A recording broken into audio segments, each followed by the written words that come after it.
Hey YouTube, thanks for checking out my channel, and today I'm going to do something that may not work, but I'm going to put together this video and post it if it does, so you won't know if it doesn't work because the video will never make it to air. What I need to do is clean the fuel injectors on my truck, and there's ways to remove each individual injector and clean it that way. Some of the guys that I've seen on YouTube and in other places have devised fuel injector cleaner kits that basically you pour cleaner into, and with forced air pressurize your fuel system and run your vehicle off of that air and that chemical and a little bit of gasoline also to clean the injectors. Now that's what I'd like to do. However, I didn't see anybody that did it with anything to do with metal, and the reason is because the cleaner I want to use. Let me show you that. I want to use this stuff, and it says right on here, do not use any kind of plastic. It'll eat through the plastic. And I want to use this because this stuff is relatively harsh. It's basically the equivalent of carburetor cleaner. Something like this, or gum out. So knowing that this cleaner here acts like carburetor cleaner, I wanted to make sure that my canister that I pour this chemical into is metal. So this is what I bought. This is a 2-inch diameter by 8-inch galvanized pipe, and then I've got a couple of caps for it. Then I have some fittings here. This is for the air, obviously, and then this is going to be for the hose. I'm going to have to drill and tap these caps. That's going to be interesting.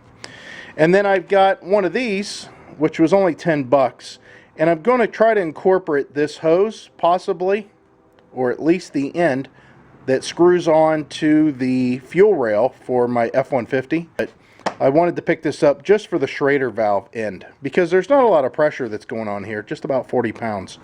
And then of course I got some fuel hose. What I'm going to do is try to take this pipe, I'm going to drill the ends, I'm going to make it to where I can put fittings on there and see if it'll work. So we'll find out together if this is going to fly or not. Okay, the first thing that I did was measured this end, which is a 1/2 inch, and it's tapered. So what I need to do now is make sure that I tap this out. I drilled the whole 1/2 inch with just a hand drill, and actually if you've got a good bit, it's not that hard. It actually drills relatively easy. So now I've just got to tap this out and put this fitting in. Okay, so I was looking at my tap set, and it didn't seem like either one of the taps were really the right thread, the right pitch. So what I did is just grabbed a steel fitting instead of the brass one that I bought, and I'm going to thread that into this cap just by starting the threads and using a wrench and twisting it. And maybe I'll put a little bit of oil on it to help cut it into that galvanized pipe. I'll have to say, never working with galvanized pipe before, I'm surprised by how easy that steel fitting went in and tapped that out. But I do want to use the brass one that I bought, and I'm going to put pipe tape on it just to seal it off. Now remember, you're only going to be about 40 to maybe 50 pounds pressure that's inside here, so you don't have to worry about it leaking too much. I will put pipe tape on there just to make sure that it gets sealed off. Okay, as far as using this, that's going to be tossed. Actually, I'll just go return it. And the reason is because the valve stem end, the part that goes on the valve stem, which in this case would go on the fuel rail, it's a push-on, it's not a screw-on. And I'm going to have to find myself some way to screw on to the Schrader valve or the fuel rail on my truck. So let me see what I can come up with, and I'll show you what I did. Okay, so this is where I might lose some of you, because this went from DIY to a little bit more specialized, but it's still a way to do it. Now, in my case, I have a fuel pressure tester that I've had for years. It's a Sun Pro. It's not very expensive. I still think they run probably about $35. What I'm going to do is steal this hose off of it, and then I have the adapter for the fuel rail that screws right onto it. Now, I know that you may not have a fuel pressure gauge sitting around like this. I knew that this was going to be a problem trying to find the Schrader valve hose. What I need to do, and if I researched it a little bit more, is find an air fill gauge for a tire that has a Schrader valve end on it that screws on. Most of them though like clip on, or you just hold on. I'll show you what I mean.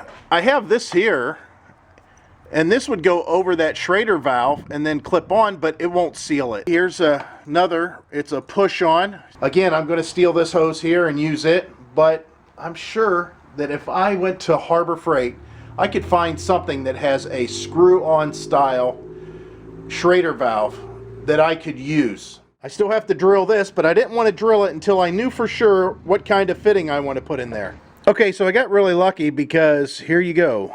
I have this fitting laying around for whatever reason, and the inside accommodates that hose, and this part here is the same size as that there. So I'm going to use that same steel piece to thread into here, and I'll be able to hook up that hose. I'll put this in then once it's threaded.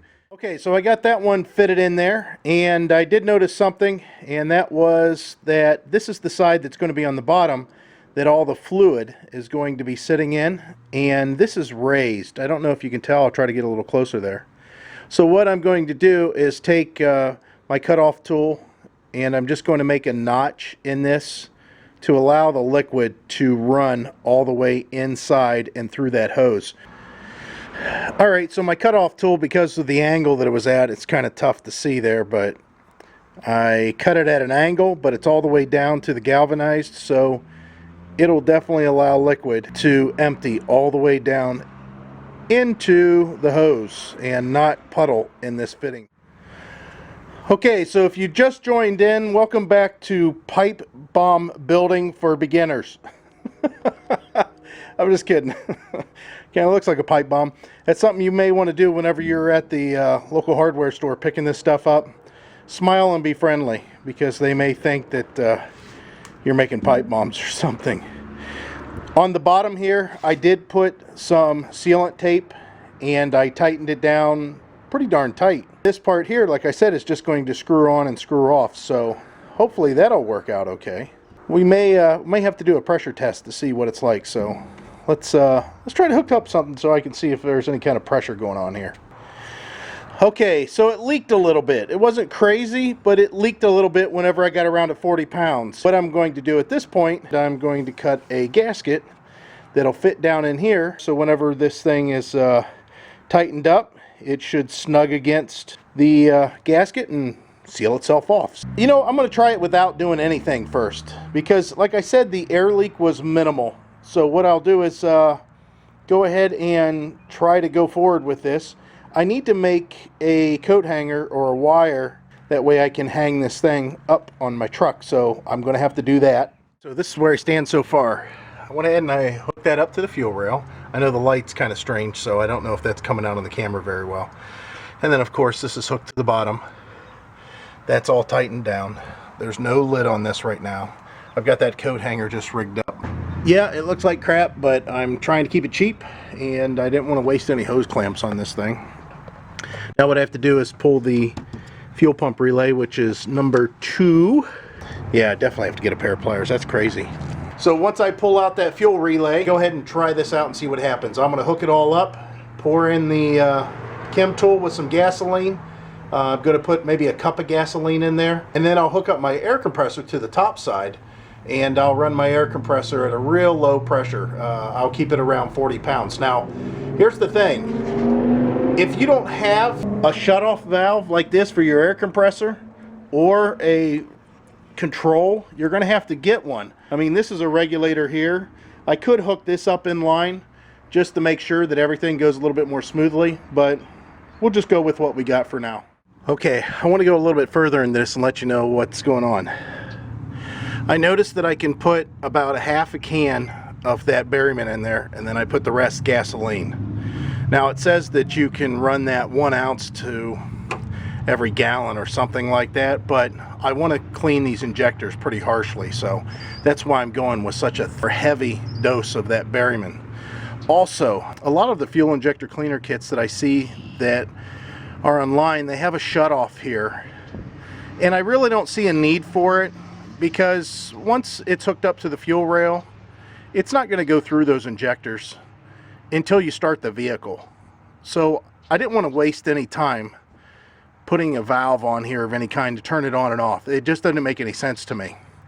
As far as on this end, a lot of people have an on-off ball valve, and like I said, if you have it on your air compressor, you don't need it on the fuel injector cleaner kit. As far as the air and the pressure that it's at, it'd be nice to have a gauge out here to find out what the in pressure is here on this end of the hose, but I'm close, so that's all that really matters. Well, there it is. It's leaking. It's not too bad though. That stuff is pretty flammable, but I don't think there's going to be a problem, and I'll go ahead and tighten it up the next time I do this. But right now it's running on nothing but the fuel and the cleaner that's in that canister. That's pretty good. I'm pretty happy with that. Cool. Awesome. That worked pretty darn well. Okay, let me fix these leaks. You might be able to hear them. Let me get the camera's microphone real close. Oh well, we'll be able to fix that. Let me go ahead and jump into it. I'm going to go ahead. I've got this all filled up again. I tightened this up quite a few turns, so it's not going to leak on this end for sure. So I think that we're safe there. And as far as air on this end, I might get a little bit of leakage on this end, but nothing crazy. So let's go ahead and fire it up and have it run again and see what happens.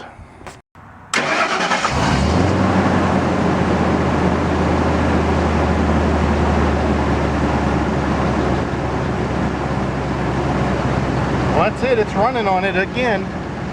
That's really good. Starting to get a little chirp from one of my belts, or my pulleys, my alternator pulley.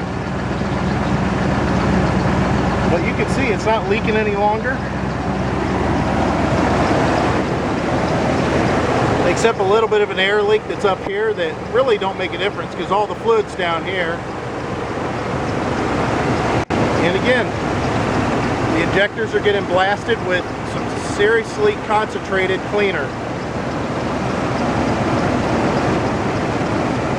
Yeah, I like this. I'll give you a rundown of all the costs and what I did and how it works out overall as far as price compared to the kit that you can buy. So let me go to that. I'll let this thing run out. I'll do one more cleaning on it, and I'll come back with my final thoughts.